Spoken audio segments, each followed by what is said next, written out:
मंच पर उपस्थित संदीप शर्मा जी, यहाँ गांव के सब मौजूद लोग, दूर दूर से आए खिलाड़ी बंधुओं, मुझे खुशी हुई कि यहाँ पर इस तरह से खेलों का इतना उत्साह देखने को मिल रहा है। इतना उत्साह देख के वास्तव में खुशी होना स्वाभाविक है। खेलों से मेरा बहुत पुराना जुड़ाव रहा है। अभी ये मानव अधिकार आयोग में आने से पहले भी मैं स्पोर्ट्स काउंसिल का चेयरमैन भी रहा हूँ, जैसा ही बता रहे थे। तो ये आपका ये वॉलीबॉल खेल है, बास्केटबॉल, फुटबॉल, ये तो पूरी तरह से ऐसे खेल हैं जिसमें कोई अधिक ताम झाम की आवश्यकता नहीं और ग्रामीण परिवेश के अंदर हम बहुत अच्छे खिलाड़ियों को पैदा कर सकते हैं। अच्छा लगा कि आप लोग इसके ऊपर काम कर रहे हैं। दूर दूर से टीमें भी आई हुई हैं और आज हरियाणा प्रदेश के अंदर खेलों का जितना विकास सरकार कर रही है, शायद देश के और किसी कोने में इतना नहीं है। लेकिन मैं समझता हूं कि कोई भी खेल खेलने का मकसद कोई सरकार से सिर्फ नौकरी पाना या स्कूल या कॉलेज में एडमिशन लेना नहीं होना चाहिए। अपनी सेहत को सुधारना, अपने आने वाली पीढ़ियों को एक अच्छा स्वास्थ्य देना, अपने को अच्छा स्वास्थ्य देना, अपने मानसिक स्तर को सुधारना, ये सब अगर आप खेलों में जाएंगे तो अपने आप हो जाएगा। और खेलों में जाने का मकसद, दुर्भाग्य से बहुत सारे लोग आजकल सोचते हैं कि भाई हम खेल में जाएंगे तो सरकारी नौकरी मिल जाएगी।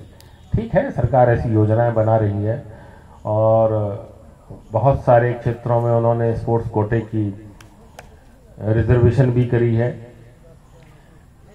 यहाँ तक कि HCS की नौकरी जो हरियाणा में मतलब स्टेट की गवर्नमेंट के अंदर सबसे हाईएस्ट नौकरी होती है, उसके अंदर भी 3% स्पोर्ट्स कोटे की रिजर्वेशन करी है। परंतु सरकार ने अच्छा स्टैंड लिया है कि सीधी भर्ती ना करके टेस्ट के थ्रू जो कॉम्पीट करेंगे उनमें से 3% स्पोर्ट्स कोटे को लेंगे। तो उसका ये सीधा सीधा मतलब ये हुआ कि आप अगर खेल में अच्छे हैं तो आपको पढ़ाई में भी अच्छा होना पड़ेगा, टेस्ट को भी पास करना पड़ेगा। समय के साथ कानून भी बदलते हैं, मांग भी बदलती है, तो सरकार ने सुधार किए हैं कई चीज़ों में। तो मेरा ये बताने का मकसद यही है कि खेल को अपने शरीर सुधारने के लिए, अपने मानसिक स्तर को सुधारने के लिए खेला जाए।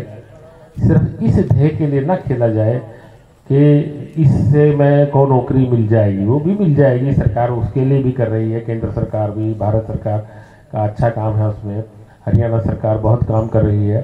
परंतु खेल अपने लिए खेलते हैं, अपने शरीर को सुधारने के लिए खेलते हैं और उसके साथ साथ अपनी जो एक फॉर्मल एजुकेशन है, मिनिमम पढ़ाई जो है, उसे भी पूरा करना आवश्यक है। मेरे साथ बहुत सारे ऐसे अनुभव हुए हैं जब बहुत राष्ट्रीय, अंतर्राष्ट्रीय खिलाड़ी जब एक स्तर को छू गए, मेडल मिल गए उनको, अंतर्राष्ट्रीय स्तर पे ओलंपिक तक भी पहुंच गए। उसके बाद जब सरकार ने घोषणाएं कर दी कि इनको हम अमुक नौकरी दे देंगे, अमुक नौकरी दे देंगे, अखबारों में छप गया, मीडिया में आ गया, घर वालों ने खुशी मना ली। लेकिन जब उसकी एप्लीकेशन ली और उसके सर्टिफिकेट और क्वालिफिकेशन ली तो अमुक नौकरी की मिनिमम क्वालिफिकेशन ही तो लगाए कैसे। अब BA नहीं है तो उसको एक गेस्टेड अफसर कैसे भर्ती कर दें। तो ये समस्याएं आ जाती है, बच्चे उस वक्त ध्यान नहीं करते। तो इसलिए मेरा ये निवेदन है, मेरा ये सलाह है कि आप लोग खेलो, बढ़ चढ़ के खेलो, ये लक्ष्य बनाओ कि हमें प्रदेश के लिए, देश के लिए नाम रोशन करना है। बास्केटबॉल तो बहुत अच्छा खेल है, वॉलीबॉल उससे भी आसान खेल यूँ है कि उसके लिए सिर्फ आपको एक नेट की आवश्यकता है और उसके अलावा कोई बहुत लंबी चौड़ी चीज़ों की आवश्यकता नहीं है। हाँ, आप जब उसको नेशनल लेवल पे इंटरनेशनल लेवल पे जाते हो तो थोड़ा वो नीचे कोर्ट अच्छा है, थोड़ा इंडोर के अंदर भी गेम्स हो जाती हैं कई जगह, तो वो सब स्तर के साथ साथ आ जाएंगे। लेकिन फिर भी कई खेलों के मुकाबले उतने साधनों की आवश्यकता नहीं है, इसलिए इसके अंदर हमारे ग्रामीण प्रदेश के बच्चे बहुत अच्छा परफॉर्म कर सकते हैं। यही लक्ष्य बनाकर हमें आगे बढ़ना चाहिए कि हम प्रदेश का और देश का नाम रोशन करेंगे, और समय आने पर हमने यदि कुछ अच्छा किया तो सरकार भी उसका कुछ ना कुछ आपको लाभ देगी। साथ साथ अपनी फॉर्मल एजुकेशन को भी पूरा करना है, अपनी जो पढ़ाई है उसको पूर्ण करना है। सिंपल सारी सब कुछ छोड़ के सारा समय खेल पे लगाना भी उचित नहीं।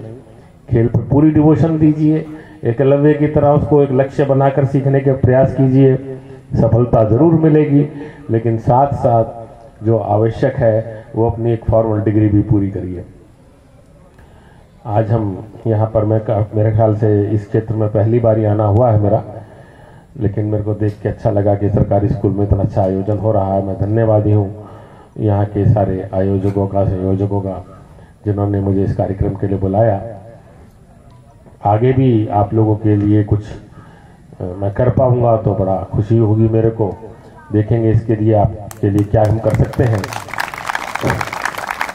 तो लेकिन इसको मैं कहता हूँ, इस जज्बे को बना के रखिए, इस खेलों के जज्बे को हटने मत दीजिए और इसे और आगे बढ़ाइए। कई चीज़ों में हमें दिक्कतें आती हैं कि खेल की फेडरेशन से रिकॉग्नाइज है कि नहीं है, राष्ट्रीय स्तर पे है कि नहीं है, प्रदेश स्तर पे है कि नहीं है, वो सब चलता रहेगा। वो समय के साथ साथ जैसे जैसे आपका स्तर ऊपर उठेगा वो समस्याएं भी दूर होती रहेंगी। लेकिन मूलभूत खेल अच्छा खेलते रहिए और अधिक से अधिक लोगों को उसमें इन्वॉल्व करिए। ये भी कोई आवश्यक नहीं है कि सभी लोग राष्ट्रीय अंतर्राष्ट्रीय खिलाड़ी बने, ये कोई आवश्यक नहीं है। लेकिन अगर एक आदमी 15 मिनट, आधा घंटा, 1 घंटा समय लगाता है दिन में, जब भी उसको टाइम मिलता है, तो उससे उसका मानसिक स्तर और शारीरिक कई चीज़ें अपने आप ही ठीक हो जाती हैं। तो प्रमोट करिए, और हर उम्र के व्यक्ति को ये जो वॉलीबॉल खेल है, इसमें तो हर उम्र का व्यक्ति खेल सकता है। मैंने देखा, हम जब खेलते थे तो हमारे साथ साथ कई अंकल खेला करते, जब हम 10वीं 11वीं में पढ़ते थे। बारिशों के दिनों में बाकी खेल नहीं खेल पाते थे, क्रिकेट भी बंद हो जाता था, हॉकी बंद हो जाती थी, फुटबॉल भी बंद हो जाता था। तो जो वॉलीबॉल का था वो थोड़ा ऊंचे में बना हुआ था, वहाँ खेल लेते थे। तो कई बड़े बड़े अंकल खेलते थे, उस जमाने में 60-70 वाले खेलते थे और बहुत एक्टिवली अच्छा खेलते थे। तो मेरा कहना है कि बच्चों के साथ साथ प्रौढ़ जो है, बड़े भी हैं, उनको भी थोड़ा सा प्रेरित करें और वो भी खेल में भाग लें। ठीक है, उनको राष्ट्रीय अंतर्राष्ट्रीय स्तर पे नहीं खेलना, लेकिन अपने स्वास्थ्य को अच्छा करना है। और एक दिन के अंदर आप जब करते रहते हैं, आपका मानसिक स्तर बहुत अच्छा सुधरता है और अच्छे जो कहते हैं ना, पॉजिटिव वाइब्रेशंस आती रहती हैं। तो मैं समझता हूँ कि आप लोग आगे कभी फिर कभी आने का यहाँ मौका मुझे देंगे और इससे